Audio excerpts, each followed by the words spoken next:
Hello. In this session, we will be focusing on the theory of existentialism and how it applies to art. We are aware that most of the pre-20th century philosophers were concerned with the abstract questions of idea, form, reason, and so on. Most of these theoreticians fail to recognize the immediate condition in which the human being is placed. The anxiety, boredom, and alienation one feels in real life was surprisingly neglected by earlier philosophers. It is the existentialists who gave focus to these realities of human existence. Existentialism as a philosophical and literary movement came into prominence during the period adjacent to Second World War. But existentialist ideas can be seen in the work of many earlier philosophers. Soren Kierkegaard and Friedrich Nietzsche are considered to be the pioneers of existentialist thought. Soren Kierkegaard offered metaphysical solution to the problem of being, but Nietzsche followed a nihilistic approach. Husserl and Heidegger are also considered to be existentialists in their approach. Existentialism was not only a philosophical movement, many of the thinkers expressed their ideas through their literary works too. So, the key figures of existentialist thought also include well-known literary figures like Dostoevsky. Many existentialists refuse themselves to be called as existentialists. The key figures of the movement are Sartre, Simone de Beauvoir, Camus, Marshall, Merleau-Ponty, so on. Existentialism, like Dadaism, can also be thought of as a movement born out of angst of post-war Europe. Men felt abandoned in an absurd world. The faith in social systems were lost, and this in turn led to the theory of the freedom of the individual. To an existentialist, existence is more important than essence. The being feels that he is in a world where others exist. The conscious being feels self and that which is not the self, the other. Most of the time, the world appears to be hostile. The being can choose the way in which he interacts with this world. It is this choice of will which defines the freedom of an individual. The series of conscious decisions or choice defines the destiny of an individual. Thus, the existentialists believe that an individual wills his own destiny. For existentialism, human freedom grounds the very possibility of knowledge in its deepest form, that is, the capacity of human beings to reveal something about reality. The freedom of will thus gives the possibility to humans to search for knowledge in its deepest form. He can search for the reality of his own existence. Then there arises a question of the creation of the self and the other. This question was answered by existentialist thinkers in two different ways. One way accepts the existence of God and the other way denies it. Gabriel Marshall and Buber belong to the first group of Christian existentialists. Gabriel Marshall defines human freedom in metaphysical terms as the capability of the human mind to make itself available to the will of the Creator, the great other. Atheistic existentialist thinkers like Camus, Sartre, Simone de Beauvoir, Merleau-Ponty and others do not accept faith in God to be an answer to the condition of human freedom. To them, a definite objective answer to this problem may not be possible within the current human capacity. One can only search for an objective meaning inside a world which offers absurd conditions of existence. And a search for order brings them into direct conflict with the universe. But reality offers freedom of the will with which an individual can determine his choices and action. The only positive feature of human reality is the feeling of responsibility towards oneself and others. Only a man of real freedom can take on this in a proper, responsible manner. Others will deny themselves the search for existential answers by playing predefined roles throughout their life. Sartre named such a human as somebody with bad faith. Marshall defines such a person as functional man. When the self exists in the world, it goes through many conditions. One such condition is the state of dread. Dread needs the existence of other objects in the world. There is another somewhat similar state, anxiety. For anxiety, an interaction with the other is not needed. It is a self-induced state. Anxiety comes out of our understanding of the total freedom of choice that confronts us every living moment. An individual has to decide his actions every moment, and this shapes his future. Anxiety also comes forth from the individual's confrontation with nothingness. Sartre states nothingness is our inherent lack of self. We are in constant pursuit of a self. Nothingness is the creative wellspring from which all human possibilities can be realized. Our awareness of death can bring us freedom or anguish.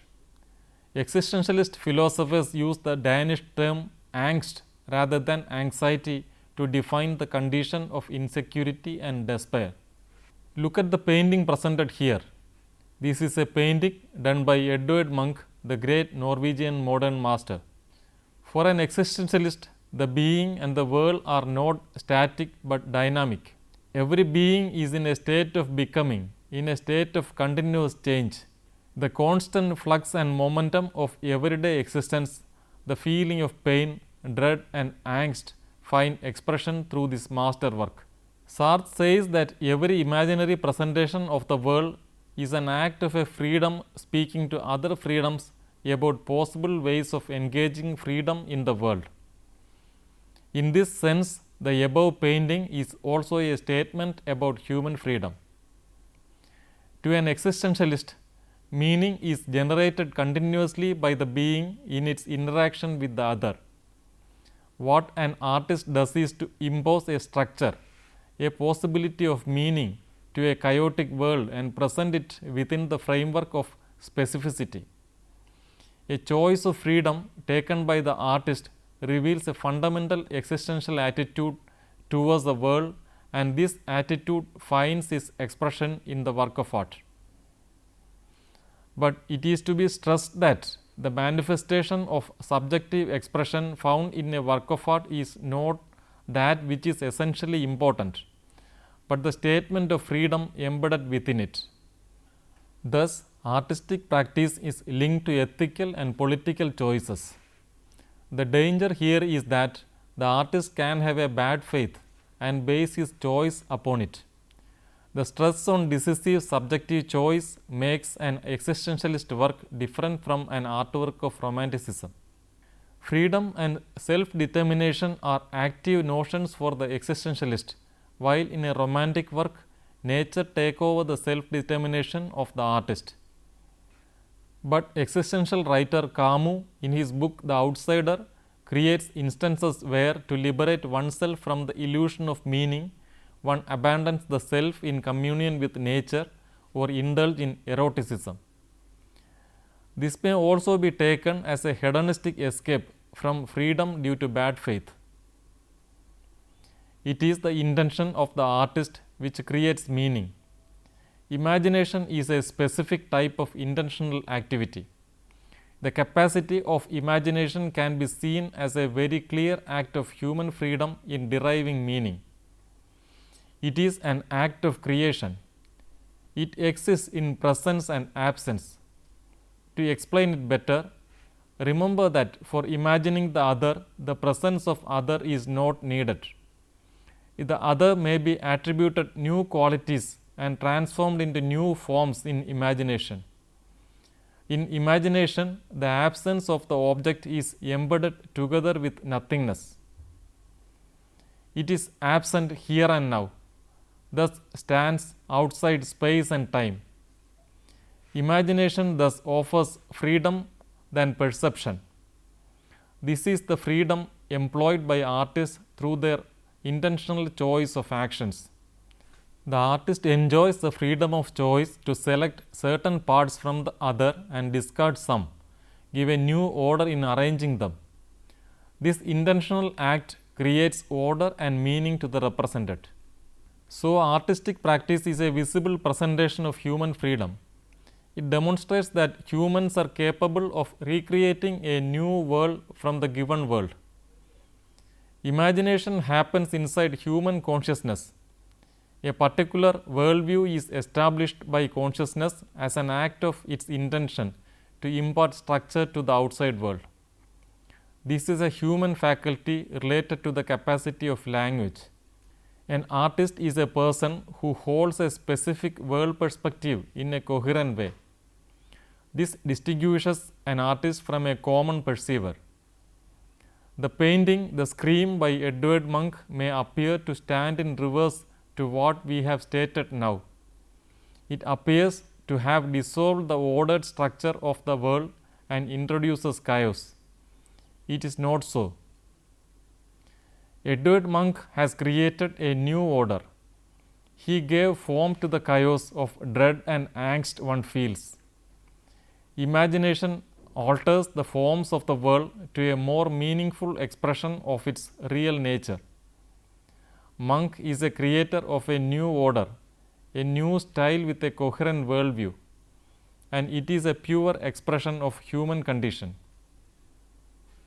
Here, the existentialists can be stated as attributing artists with special power.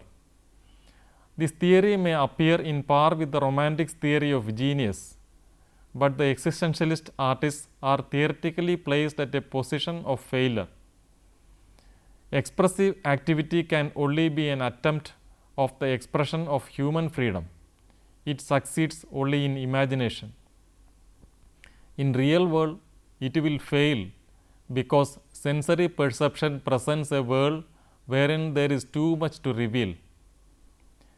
Examining the above point will make it clear why most of the existentialists considered theatre to be more expressive in a system of arts.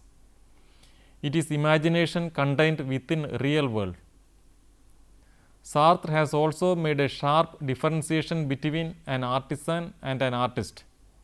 An artisan is someone whose inspiration comes from a concept within a known method of production. He is also aware of the specific function which the manufactured object will be used for before beginning the process of production. It is predetermined. Because of that, for an artisan, essence precedes existence. This process differs from a real artist who continues to make choices of selection during the process of creation.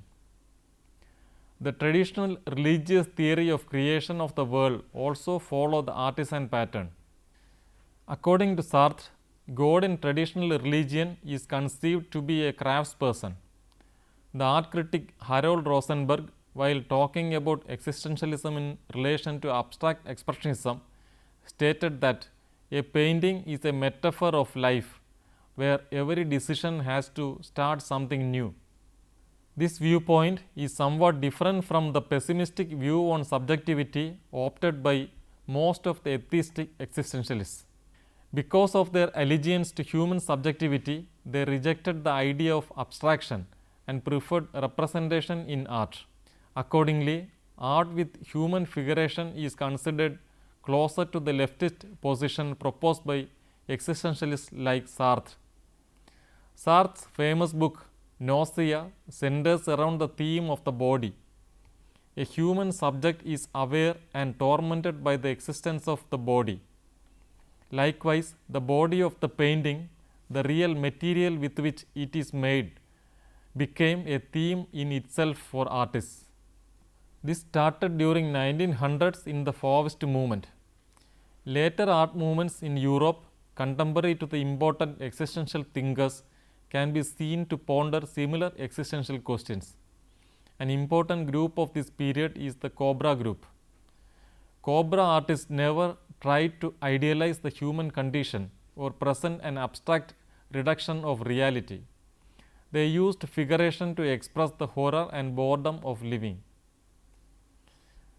Francis Bacon also was contemporary to Sartre and Simone de Beauvoir. His paintings show the existential human condition in all its fury. Bacon's paintings tell the anguish, torment, and boredom of the human subject. Artists like Edward Munch pondered more on inner existence of the subject through his works like The Cry, Anguish, so on.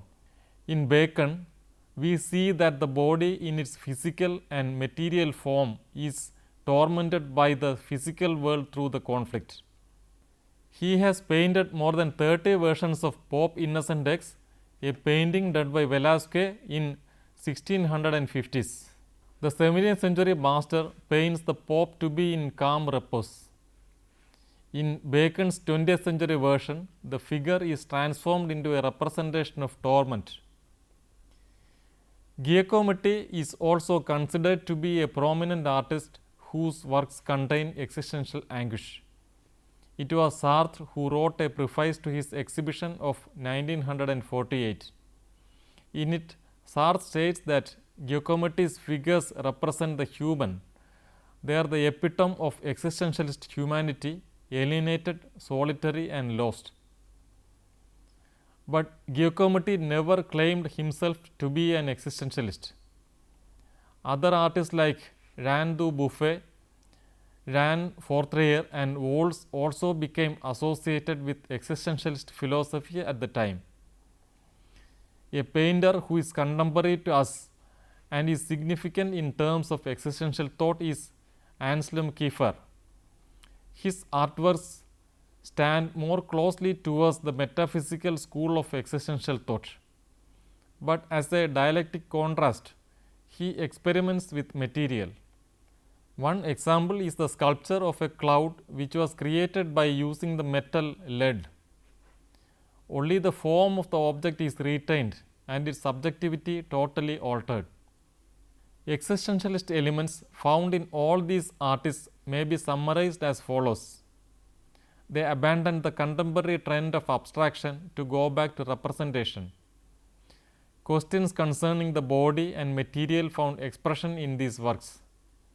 The form of the object is distorted through a process of unmaking, thus deforming the object. This was used to represent the conflict of the subject in relation to the world. Maurice Merleau-Ponty in 1945 essay Cézanne's Doubt examined Paul Cézanne's investigations into the phenomena of visual perception. Merleau-Ponty was instrumental in integrating phenomenology to visual perception.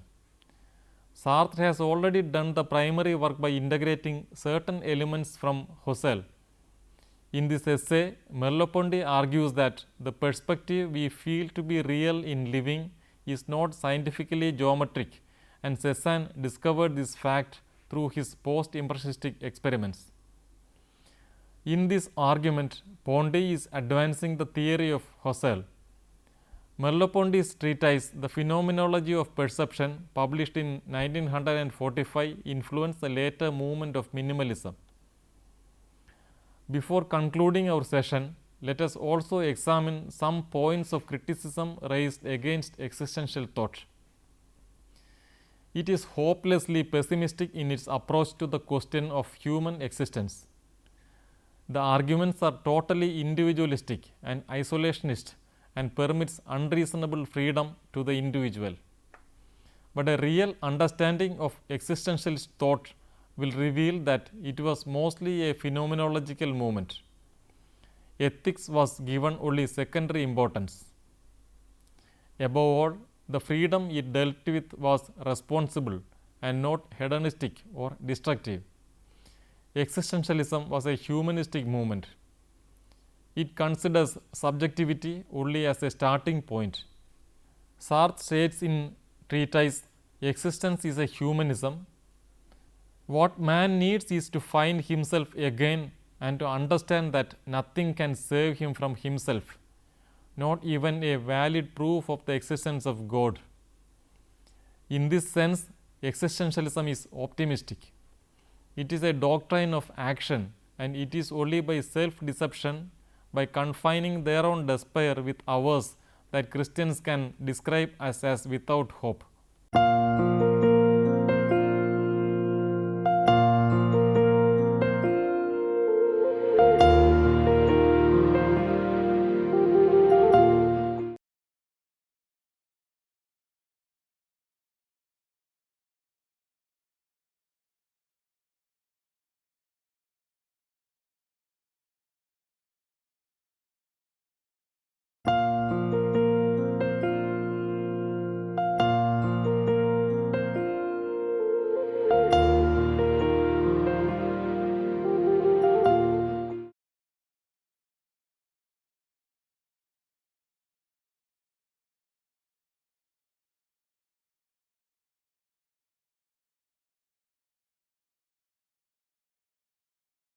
It is time we conclude this session.